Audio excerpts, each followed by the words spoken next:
Thank you very much, Denise, and thanks for the invitation to come to East Windsor and talk about casinos, which of course are the subject of my book, The Curse, Big-Time Gambling Seduction of a Small New England Town.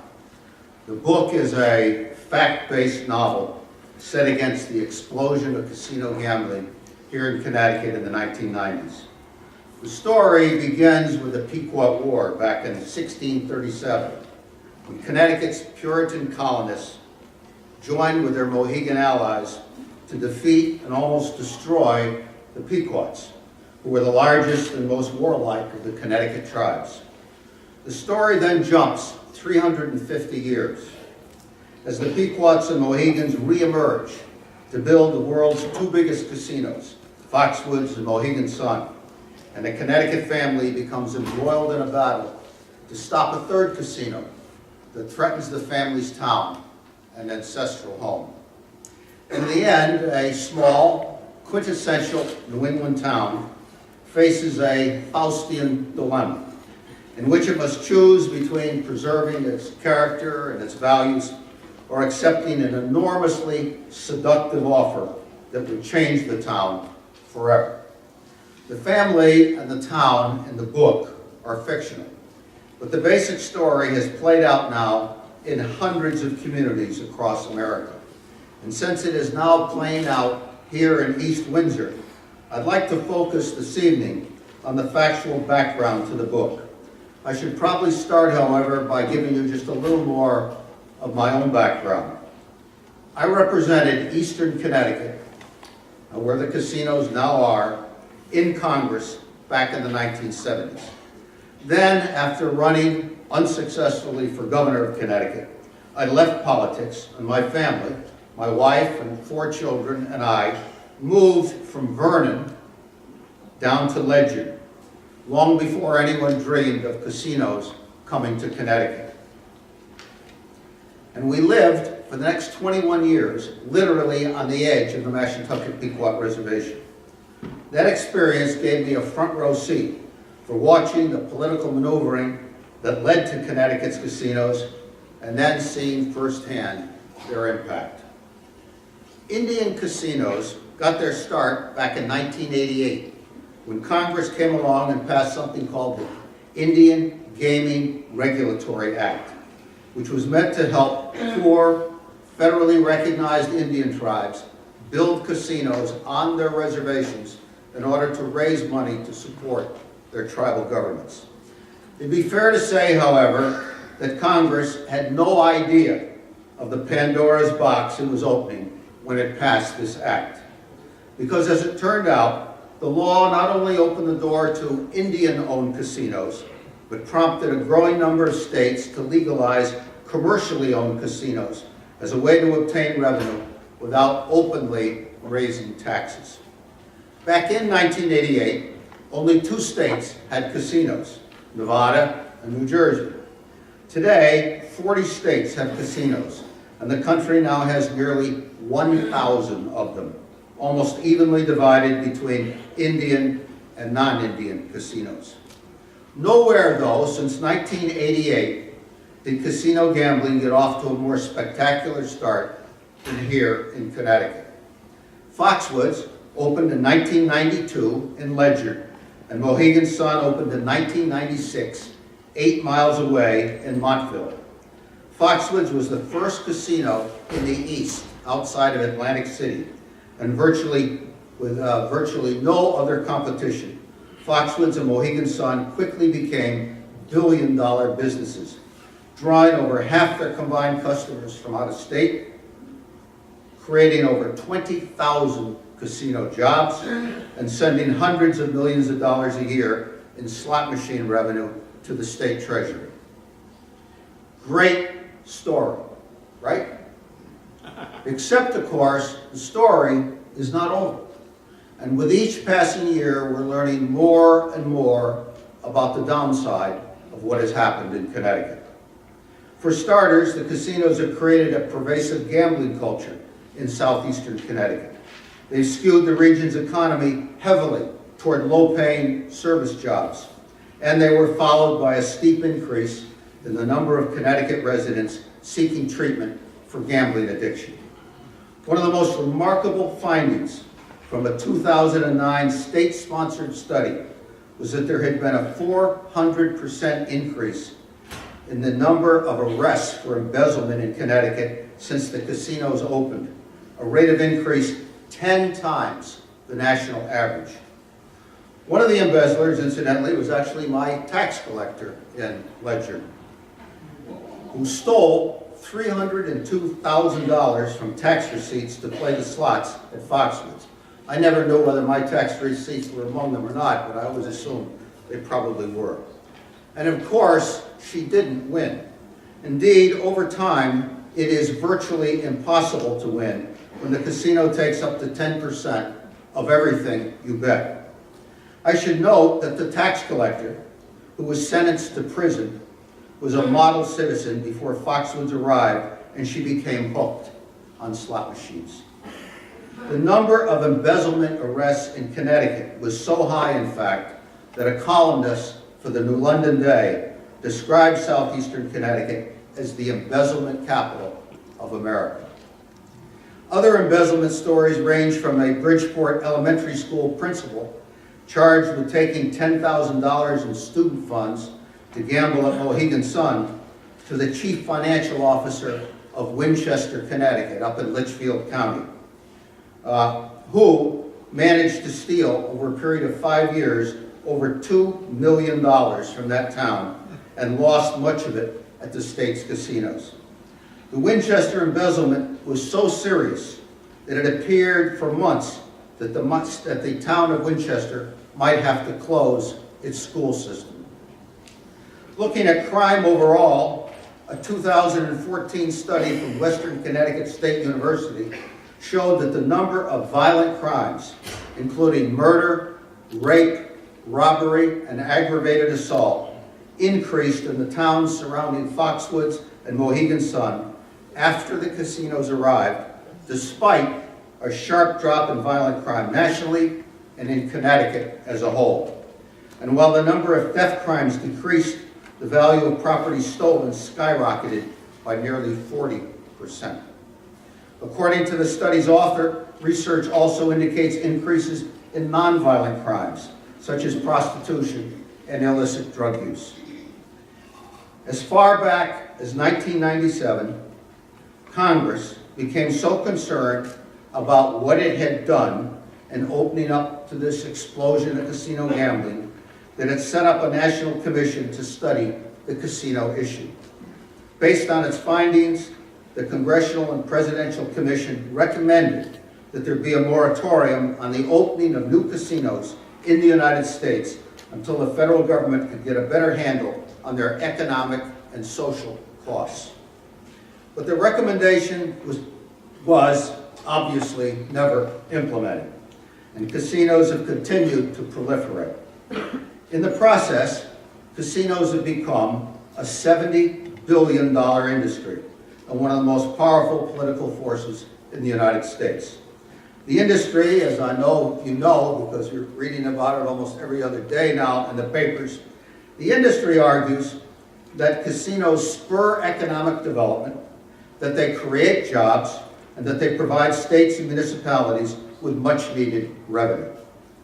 Independent experts, however, contend that casinos do far more harm than good.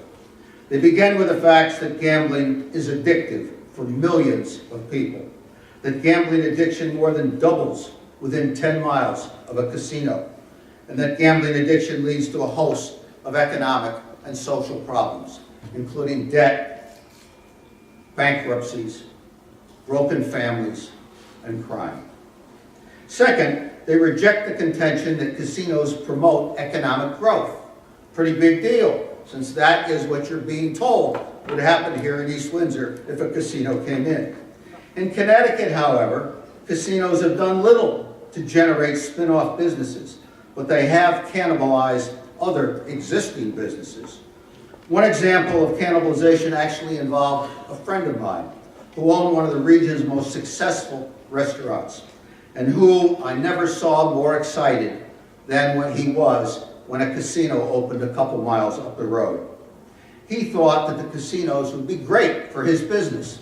He was certain with all these people coming up from New York, coming down from Boston, coming over from Providence and Albany, surely hundreds of these people would stop at his restaurant every week. Maybe to have a drink before they went to go and gamble. Maybe to have dinner on the way home. Or maybe some of these thousands of casino employees would come over after a hard day's work and have a drink at the bar. Or maybe have a bite to eat before they went home at night. Unfortunately, it didn't work out that way. And I remember also what my friend told me when he decided to close his restaurant because the casinos were eating so hard into his business. You know, Bob, he told me, I can't believe how naive I was about how casinos work. I wish somebody had told me. But in any case, now I understand.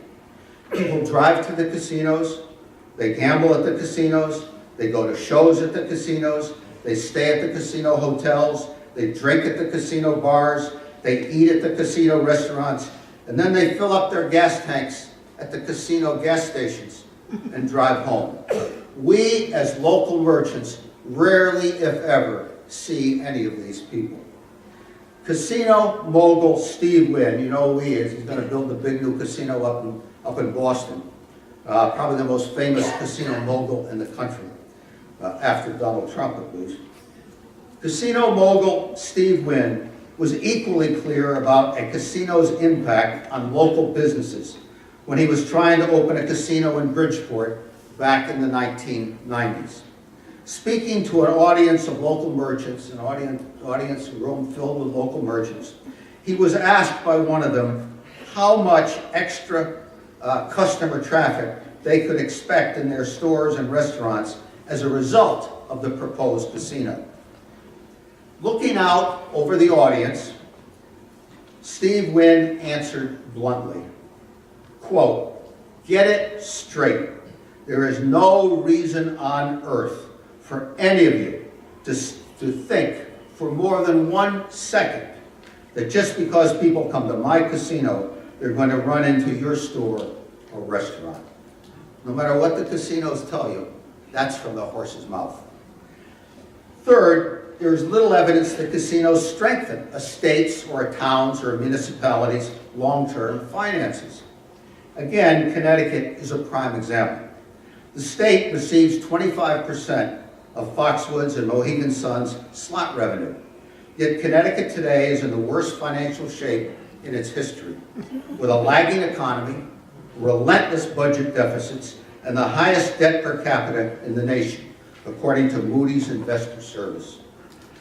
And now, the Institute for American Values and an independent, nonpartisan think tank has published a landmark report that looks at the impact the casino explosion is having on the nation as a whole.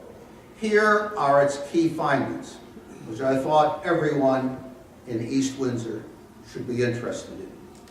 1, today's regional and local casinos, like the one they want to build here in East Windsor, are different from traditional Vegas resort casinos that catered predominantly to well-heeled players who came from long distances away and preferred table games. In contrast, the new casinos are primarily filled with advanced, highly addictive slot machines and cater overwhelmingly to middle and low rollers who live nearby, return frequently, and play the slots. 2, modern slot machines have transformed American gambling. As documented in a recent book titled Addiction by Design by MIT professor Natasha Schul, today's slots have become sophisticated computers engineered to create fast, continuous betting, designed to maximize what the casino industry calls time on device, in order to get customers to play longer and lose more over time. 4, casinos represent themselves as benign entertainment companies and argue that only a relatively small percentage of their customers have trouble controlling their gambling. However, the truth is, multiple independent studies now show that 35 to 50% of casino gambling revenue comes from pathological and problem gamblers. In other words, the casino industry's very business model is dependent upon preying on people with gambling problems. And up to half the money government, and this would be true about your local government in East Windsor, about half the money government obtains from casino gambling comes from exploiting those individuals and the people around them, including their families, their friends, and their employers. 4, casinos constitute a regressive tax that hits low wagers and the elderly the hardest, often taking money those individuals need for basic living expenses. Moreover, the newest faces of gambling addiction increasingly belong to women aged 50 years old and older, who, as you'll see if you walk through any slot machine aisle in America, are particularly drawn to slot machines. In sum, according to this landmark report, the new regional and local casinos, like the one they want to open here, drain wealth from communities, weaken nearby businesses, hurt property values, and reduce volunteerism, civic participation, family stability, and other forms of social capital that are at the heart of a successful community. Now, despite the costs, the conventional wisdom in Connecticut has been that Connecticut's casinos have been a net economic plus for the state of Connecticut in the past. Success in attracting such a large number of out-of-state gamblers who bring and have brought in the past new money to Connecticut. But the regional monopoly that allowed Connecticut's casinos to attract so many out-of-staters has been disappearing as the Northeast has become increasingly saturated with casinos. As a result, Connecticut's casinos are having to increasingly depend on the gambling losses of Connecticut residents, which, according to economists, simply redistributes existing money within the state without creating any net new wealth or economic growth. And of course, the casino glut just keeps growing. When Foxwoods opened in 1992, there were only 10 other casinos in the entire Northeast, all of them in Atlantic City, 250 miles away. Today, there are 58 casinos in the Northeast, and the number could easily go over 70. Thanks to all the new competition, Connecticut's slot revenue is already down 40% from its peak. Foxwoods and Mohegan Sun have eliminated over 8,000 jobs.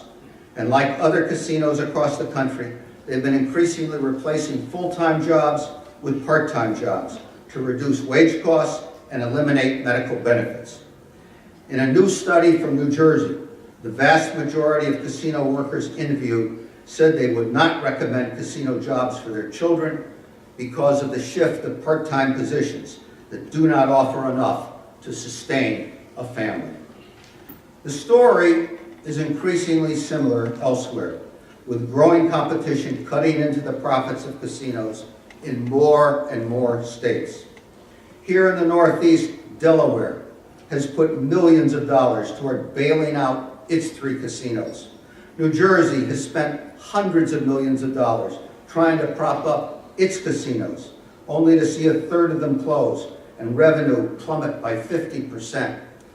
All the money that was coming into New Jersey, remember that? All the money coming into Atlantic City? Well, the most recent effort by the City Council in Atlantic City was to put through a 30% property tax increase because of what is happening to the casino industry there. And I should point out that revenue at Massachusetts' brand new slots casino up in Plainville, Massachusetts, which opened just a year and a half ago in Massachusetts, is already far behind all its projections. Taking all this into account, a 2016 study by the prestigious Rockefeller Institute of Government warns states and municipal governments that while new casinos may generate short-run increases in revenue, that revenue can quickly reverse and decline. By now, one might think the state of Connecticut would recognize the short-sightedness of depending on gambling revenue. Instead, however, key legislative leaders are looking to expand gambling in order to replace the gambling revenue Connecticut is losing. Connecticut began by increasing the casino's free play allowance so the casinos could beef up promotions and attract more customers. The state then legalized the casino game Keno so the lottery could offer it in restaurants, bars, and convenience stores, which means that you'll now be able to gamble while you eat at hundreds of restaurants across Connecticut. And now most recently, of course, the legislature is considering legislation that would allow Connecticut's two casinos to jointly open a $200 to $300 million off-reservation commercial convenience casino here in East Windsor. The tribes are promoting the convenience casino as a way to help keep Connecticut residents from going to the new $950 million MGM casino being built in Springfield, and thereby slow the decline of casino revenue and jobs in Connecticut. The tribes claim the casino would generate approximately $280 million a year in revenue, produce $70 million in state tax revenue under current guidelines, and create 1,700 jobs. In addition, the tribes would pay East Windsor approximately $8 million a year. But despite all the lofty rhetoric about jobs, taxes, and defending Connecticut against Massachusetts, at its heart, the tribe's proposal is actually about bailing out the state's faltering casino industry. And it presents a totally one-sided case that avoids discussing the heavy economic and social costs it would entail. Here is a summary of those costs. 1, while the proposed convenience casino in East Windsor would keep some current Connecticut gamblers from going to Springfield to gamble, it would also expand casino gambling in Connecticut by attracting thousands of new customers. Moreover, convenience casinos are particularly likely to create social problems because they depend more heavily than do resort casinos on aggressive local marketing designed to generate frequent, repeat visits from local people, which increases the danger of addiction. 2, an East Windsor convenience casino would have little attraction for out-of-staters who have full-scale casinos in their own backyards. As a result, the jobs and tax revenue the East Windsor casino produced would be paid for almost entirely by the gambling losses of Connecticut residents, leaving Connecticut residents with less money to spend on other goods and services, and merely redistributing existing money within the state without creating any economic growth. 3, furthermore, casinos in general have proven to be poor economic multipliers of the money they take in. A U.S. consumer economy has an economic multiplier of 2 to 3, which means that for every dollar spent on the consumer economy, the respent dollars double or triple the economic increase. But according to an extensive University of Massachusetts study, the starting point for casinos is a negative multiplier. 4, for the East Windsor casino to meet its projections of generating $70 million a year in tax revenue to the state, in addition to paying East Windsor $8 million a year, Connecticut residents would have to lose $280 million a year gambling at the casino, with the vast majority of that money coming from residents living within 20 miles of the casino, including, obviously, here in East Windsor. The result would be to drain money out of North Central Connecticut instead of pumping money in. 5, as is happening elsewhere, revenue at the East Windsor Casino would inevitably decline as competition mounts, reducing the tax money the casino provides to the state, and very likely reducing the amount of money the casino provides to the town. 6, factoring in all the economic and social costs, economist Earl Reynolds, the leading independent expert on the subject, has calculated that the long-term costs of bringing a casino to a new area typically outweigh the economic benefits by more than 3 to 1. In conclusion, however, the best reason for not expanding casino gambling in Connecticut and opening a casino in East Windsor may well be what just happened in New Jersey, which has had more experience with the casinos than any state other than Nevada. In November, just this last November, New Jersey's residents voted 4 to 1, that is 80% to 20%, against the proposal to expand casino gambling beyond Atlantic City to North Jersey, reflecting the overwhelming view that casinos have become an economic and social dead end for their state. The current effort to solve Connecticut's gambling problems by creating still more gambling is a sure sign that casinos have become a dead end for Connecticut as well. Connecticut clearly needs economic growth, but encouraging more people to gamble away their money will not improve our economy or enrich our society. It will only deepen our problems and yours here in East Windsor. I doubt that in the 250 years of East Windsor's history as a town, there has ever come before the town a more important issue than whether to open a casino, whether to invite the casino industry into your town. In view of the far-reaching impact the proposed casino would have on your community, I'm hopeful that you'll find a way to allow residents to have a voice in deciding this critical issue through a town-wide referendum. Thanks very much.